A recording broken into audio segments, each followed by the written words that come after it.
еве нема да именувам како компанија, ама ќе кажам од која сфера беше, од една од приватниве болници, собрана група, на моје драго задоволство, цела група женска, топ 15, 16, 17 жени на обука, ама како влегувам јас во просторијата, случуваше обуката во Стопанска комора на Македонија во една од салите, како влегувам на обуката, чувствувам дека почнува да ме снемува, значи почнуваат да ме јадат од оздола нагоре, дел од озгора надоли, дека почнува да ме снемува, дури ме фати паника.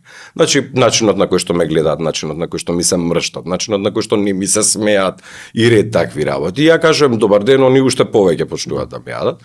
И викам, чекај, дека нема да можеме да почнеме со редовното добар ден, јас сум Павле Зимбаков, денеска се собравме, не викам, мора да почнам со нешто друго. И почнем со прашање што е работава, зашто не ме сакат. Што проблем имате? Да, зашто не ме сакат. Одговорот кој што го добив беше, па зарем ние толку години, после толку години работа не знаеме како да комуницираме, зарем нас не бива, зарем нас не знам што, не знам како.